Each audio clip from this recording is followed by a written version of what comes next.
You're listening to the Parents of Hardworking Teens podcast, episode number 78. How I respond these days when a student says, I'm just no good at this, whatever this is, or I hate this, whether it's a subject, a type of task, maybe a novel they're studying.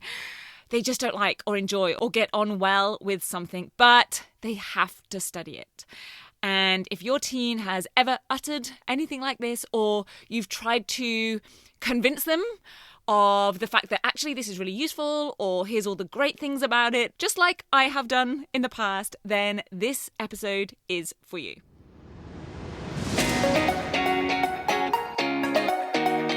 I'm Katie Jones, and with over 15 years in education as an award-winning high school teacher, international external examiner, and as a study coach, I've helped thousands of students skyrocket their results and confidence. And this podcast is where I share all my insights, tactics, and tips with you, the parent, so you can help your hardworking teen get happy, smart, and successful in their study, and have you both enjoy the journey along the way. This is the Parents of Hardworking Teens podcast. Hey VIPs, I hope you're well and looking forward to the end of term, the end of the year here in Australia. Or if your teens in the upper year groups, maybe they've already finished and you're already into holiday mode. Well, you'll be glad to know that this week's episode is full of the joys of the festive season. Not. I'm on the side this week of the not so positive themes of I'm no good at this, or I just really don't like this. Cheerful and joyful, right? But I wanted to talk about this right now because it has come up a couple of times in my work recently, so it's kind of top of mind. And for those of you with teens who maybe are already not looking forward to certain things next year because there's something they have to study and they just don't feel like they're great at it, or they don't like it, whether that something is a core subject that they have to study, or a novel that they're going to have to read, or topic that they're having to research, then I'm going to share with you today how I've changed my reaction or my advice to students over the years when this comes up. And I hope that it might at least be maybe a little bit different from other things you've tried or other advice that you've heard. And it might even be a little bit unpopular, perhaps. But hey, it's the end of the year. I'm going to throw it out there and just see. And if it helps one or two of you, then that's great. And if it gives you maybe something else to try, then that's great. Because this episode has kind of been inspired by two very different people. By a student who I worked with recently, which I'll tell you about in a moment, and by a parent, a podcast listener, Robin, I hope you're listening to this, who sent a lovely email a few weeks ago now with a few requests of topics for me to cover on the podcast. And I'm going to talk about two of them in one here.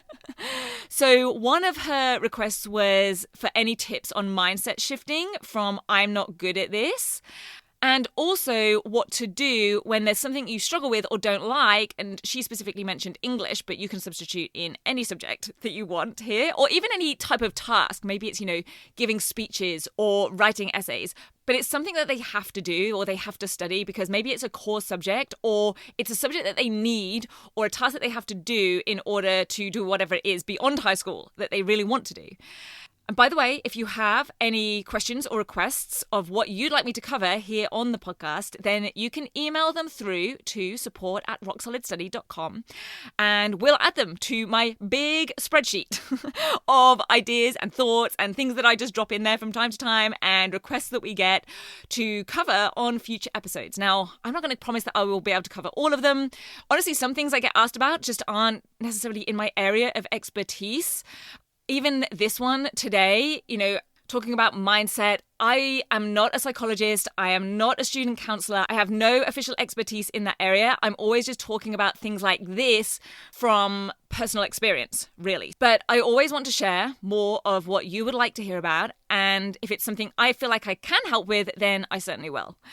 And the second person, like I just mentioned, that sparked this episode was a year 8 student that I worked with a few days ago now, as I record this. And she was doing some exam prep, some revision practice questions in a maths class that I was covering on a day of relief teaching. And the first thing she said as I walked over to her, as she had her hand up, was, I can't do any of this.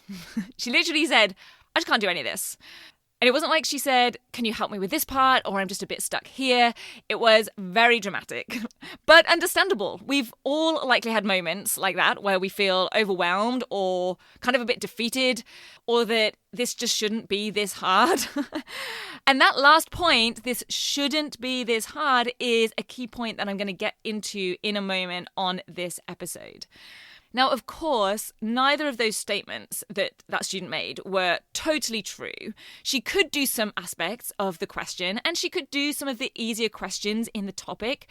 But as I helped her with that question and explained things, she really was struggling, bless her. I could see how hard she was having to think and focus in order to get it.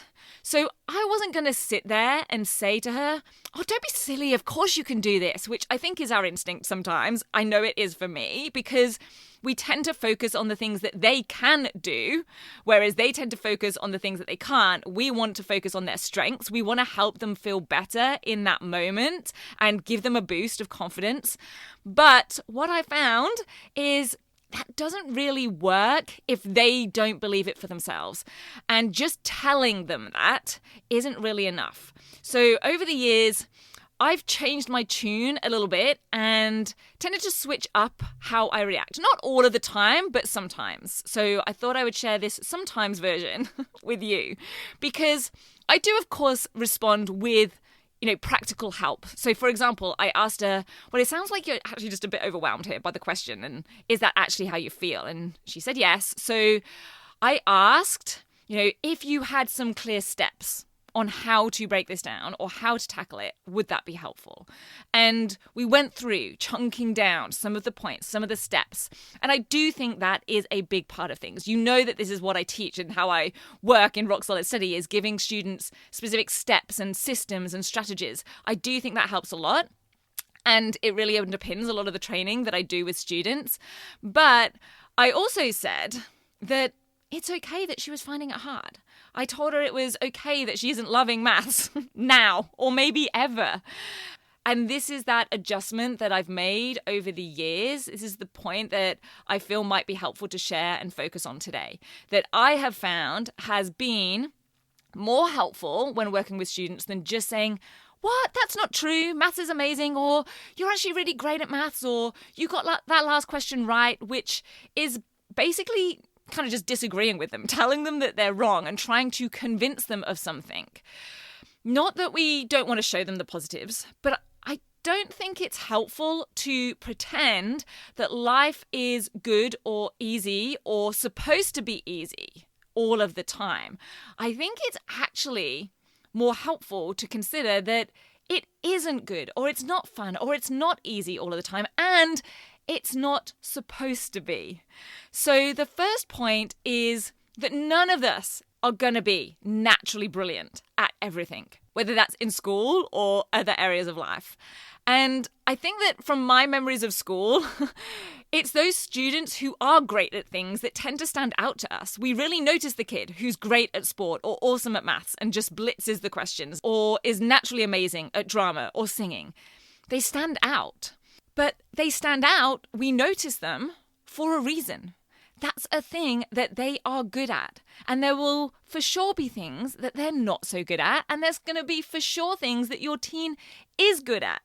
They might be nothing to do with school, but there might be ways that they can still find a benefit with that. Because if there are some things that they're not naturally good at in school or in academics, but they still have to study them, then that is a challenge for them.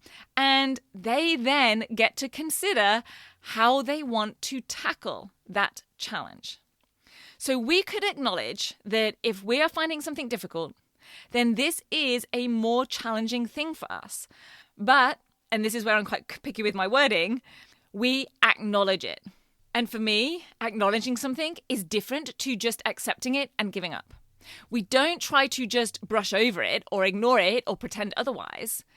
it means that this is something that we are going to have to work a bit harder at, or find some other ways or better ways to tackle it.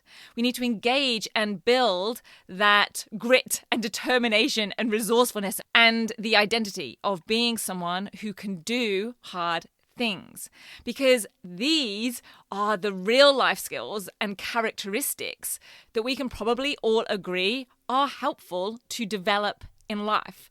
So maybe we could use this as an opportunity to build that muscle of working hard on something, of putting in the time and effort, even when it's not easy or we don't want to, of knowing that something didn't just come naturally to us, that we earned the result. And maybe instead of thinking this shouldn't be this hard, maybe this is an opportunity to build those strengths, not necessarily to become super strong in maths or loving English or public speaking or whatever it is, though that might be a great side benefit if that happens, but it's more about becoming stronger in resilience and resourcefulness and determination and being able to do hard things. And similarly, not only will there be some areas that we find hard that we're not naturally good at, there are also going to be those things that we just don't like or enjoy. Now, often these do overlap. We tend to naturally enjoy things that we're good at and vice versa, but maybe your teen just doesn't like a certain subject. I know that hate is a strong word, but it is the most common phrase or word that I hear. They say things like, I just hate history, or I hate Shakespeare, or I hate having to present or do a speech, or I hate group work. Honestly, did anyone ever actually enjoy group work? Group work was always painful in my experience and memories, but maybe that was just me. But anyway, again, the good and the bad news is that's completely normal. It's totally normal that we're going to have to do things sometimes that we're not good at, or that we just don't like, or we don't enjoy it. And so actually, this is not a problem. This is part of life. We're right on track for being prepared for life here. We're not supposed to like and love and enjoy every part of school, every subject, every topic, every novel that we have to read. I think this is where that messaging from media in the wider world today makes us think that we're supposed to, follow our passion and enjoy everything. And if we're not having fun, then we're not doing it right. But that isn't actually the case. So these days, rather than, oh, but it's great, this is actually super cool, and this is so interesting, and here's why it's going to be useful, the things that I probably used to say in years gone by, what I tend to say these days to students is, that's okay. You don't have to like it. Have you done things before that you didn't really want to do? And did you survive? And are you still alive? I love a trick question where they literally can't disagree with me. They have to say, yes, I'm still alive. I'm still breathing. I'm sat in front of you. I did say this might be a little bit controversial, didn't I? Might not go down 100% perfectly. But yes, I could tell them all the reasons why this subject or this skill is important for life, or the ways that they might need it in future. And I do believe that that could well be true. And I do believe that having certain subjects or certain grades under your belt potentially is going to provide greater opportunities. But I've never had a student who has responded to any of that with, yes, miss, you know what? That's completely right. I might perhaps maybe need this in the future. So I'm going to try my very best at it and be fully engaged as if I was actually enjoying it. That has never happened. And what I have found is that rather than trying to convince them of some possible future place or event or situation where they are going to need this and they're going to be so glad that they did it, what seems to work better in that moment is saying something that resonates with them right now, something that actually agrees with or acknowledges and works with or alongside how they're thinking and feeling in that moment. So I tend to err these days more on the side of, I get it. Not everybody likes maths, or not everybody loves English, and hardly anyone likes having to stand up and do a speech or public speaking. Or yes, this is challenging. Like, this is hard. And they kind of like it when I agree with them. They're expecting me to talk them out of it, so it kind of blindsides them for a moment. And then I swoop in with, but you know what? Maybe this could be an amazing opportunity for whatever it is. A great time to train yourself in being able to do hard things. And do you think that people who get where they want to be in life, get the job that they really want and have the lifestyle that they want, do you think that if you want those things, you might have to sometimes do things you don't really love or be able to do hard things? Maybe this could be a great opportunity to practice that skill of making yourself do something even when you don't want to. It could even be good to have them compare it to, I don't know, like a celebrity or a public figure, someone that they follow or they admire or look up to. I might ask them to tell me someone they think of in that way, and then ask them, do you think there might have been aspects of their job or in their life that they weren't great at or they didn't necessarily enjoy, but they still did it anyway to get to where they are now? Maybe it's a top sports person. Did they really jump out of bed with joy every single morning at 4:30 a.m.? Do we think there might have been days where they didn't really want to train? Were there elements of what they do that weren't initially their strength and they had to work really hard to get better? But did they make themselves do it because they wanted that overall outcome? Now, of course, the outcome isn't guaranteed.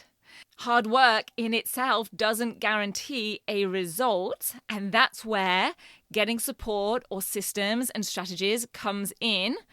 And maybe that's where they can consider, okay, well, how did they manage to do that? Get them into problem-solving mode. Maybe they found certain steps or strategies or systems to help them. Maybe they found a way to make it more fun. Maybe they got help along the way. Maybe they practiced loads and loads and loads. Your team could give all of those things a go. But that's the difference between acknowledging it and deciding, okay, this is the situation. How do I want to respond to that? What support could I get? How hard am I prepared to work? Compared to just rolling over and admitting defeat or staying in complaining mode, seeing it purely as a negative. Now, I'm not saying that they should be delighted that this is not fun or that it's hard or challenging for them, but it could be hard and challenging and not fun, and an opportunity to build those bigger life skills that will serve them when they eventually do get to choose what they want to do in life. That almost is a guaranteed positive. And of course, maybe in this process, they will also widen those options and that choice along the way as well. Have a wonderful rest of your week. I will meet you back here again next week. 2 more episodes after this until we break for the holidays. They're going to be good ones. I'll see you back here then. Bye. If you're ready to have your team achieve their best possible results with less stress, then I want to invite you to enroll them in the 10-week Grade Transformation Program, where they're going to learn the key concepts, skills, and strategies to catapult their performance in assessments and exams. It's risk-free. They either achieve bigger and better results with a whole lot more confidence in 10 weeks, or we refund you in full. Just head over to www.rocksolidstudy.com/program, and I'll see you there.